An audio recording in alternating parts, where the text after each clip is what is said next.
बहुत समय पहले की बात है। एक छोटे से गांव में रहने वाला एक बच्चा रवि था। रवि बहुत ही बहादुर और खुशमिजाज बच्चा था। एक दिन उसके दोस्तों ने उसे भूतिया जंगल की एक अनोखी कहानी सुनाई।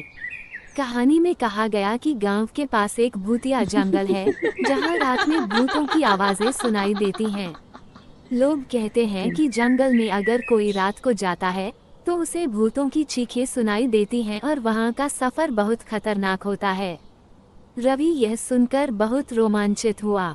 उसने अपने दोस्तों से कहा, मुझे भी वहां जाना है, मैं डरने वाला नहीं हूँ। उसके दोस्तों ने उसे रोकने की कोशिश की, लेकिन वह नहीं माना।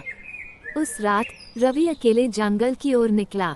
रात का समय था और जंगल अद्भुत और डरावना लग रहा था। लेकिन रवि ने अपने आप को हिम्मत दी और आगे बढ़ा।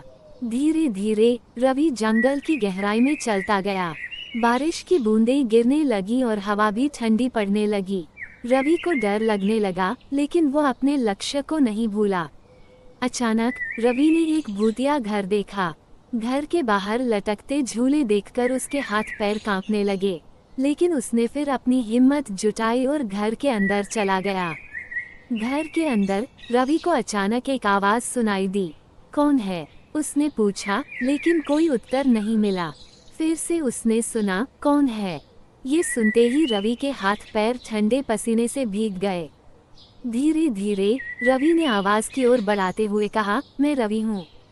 मैं यहाँ आया हूँ क्योंकि मुझे आपकी कहानी सुननी है। अब उसने एक और आवाज सुनी, तुम्हें डरने की कोई जरूरत नहीं है रवि। हम भूत नहीं हैं, हम एक पुरानी कहानी का हिस्सा हैं। रवि ने देखा कि आवाज आती है एक पुराने वृद्ध भूत की। वो बहुत ही वृद्ध भूत ने रवि को अपनी कहानी सुनाई। वो कहता था कि कई सालों पहले इस जंगल में एक राजा और रानी रहते थे। उनका बेटा युवराज एक दिन जंगल में खो गया था और उसका पता नहीं चला।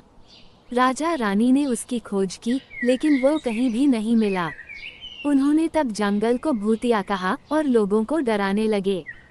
फिर कुछ समय बाद वह युवराज वापस आया, लेकिन वह एक साधारण व्यक्ति नहीं था। वह एक मजबूत इंसान बन गया था, क्योंकि वह अकेले जंगल में खोया था और उस जंगल में उनसे बहुत कुछ सीखा और खुद को मजबूत बनाया था, जो अब भी इस घर में रहता है।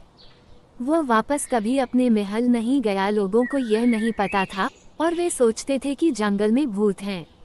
रवि ने भूत की कहानी को सुनकर दुखी महसूस किया। उसने समझा कि लोगों का डर भूत से नहीं, बल्कि अज्ञान से है। वह निर्धारित किया कि वह लोगों को सच्चाई बताएगा। रवि ने उसी रात अपने गांव के लोगों को घर में ले गया। वहां उन्होंने भूत से मिला। भूत ने उन्हें युवराज की कहानी सुनाई और उन्हें वहां का सच्चाई दिखाया। लोग चौंके और दुखी हो गए कि उन्होंने गलती से भूत का डर मान लिया था। उन्होंने भूत से माफी मांगी और उसे उनकी सहायता करने का वादा किया। रवि ने इस घटना से सीखा कि हमें किसी को बिना सच्चाई जाने नहीं डरना चाहिए।